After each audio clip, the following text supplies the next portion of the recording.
कि शेर ना झमेला के फेर में पड़े न कबो हर गोटे अकेले तब रोज बन रही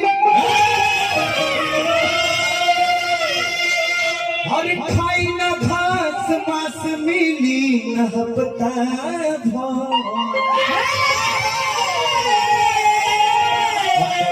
विचार न होशियार लोग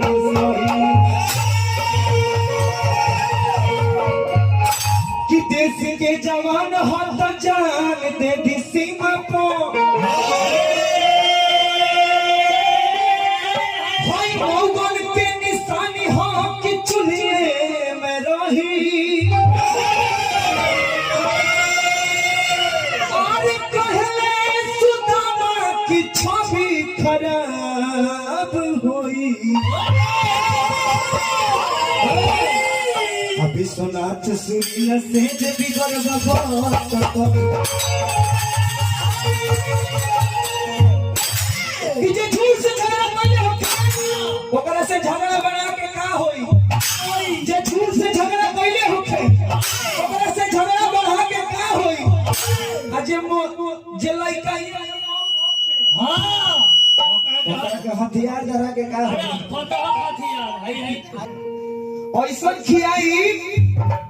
ऐसा खियाई कि अपने मने खाए लगबो ऐसा खियाई कि अपने मने खाए लगबो आई पहला भेंट आया जे भाई कुछ दिन बीतते तो अपने मने लगे आए लगबो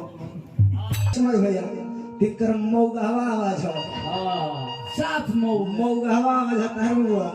एकरा के रियाज करो जरूरी बा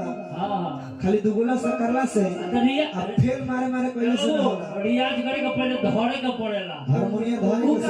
के जानता नहीं हारमोनियम काली भैया मर्द में अवगर में कैसे बुझा जाए कैसे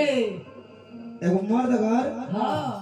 लूडो छक्का खेली एगो मौगा लूडो छक्का खेली ओहू में अंतर हो जाए कैसे तन बता दे बच्चा अगर मर्द खेली तो खेली जाता है कैसे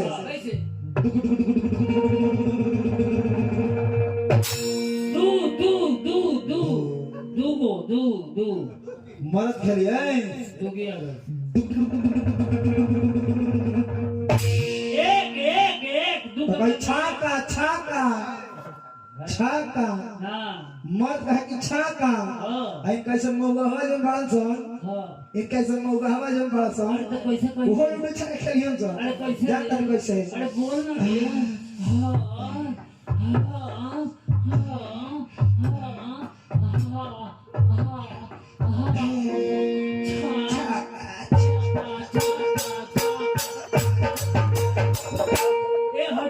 मैं मार दूंगी ओगो तार मौगा हवा आवाज हो एकरा के दुगुला गावे खातिर सबसे पहले बबुआ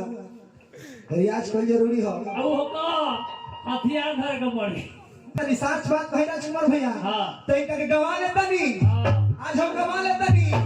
न तो इनका सब व्यासन से झाल बजवाई ले इनका जस व्यासन से झाल बजवाई ले अबे रात तो बुलाई ले अंधारा वाले जाके बत्ती बुझा के हथियार धरे के सिखा अरे हथियार मतलब व्यास के हारमोनियम अरे माई रे कहियो बाप रे बाप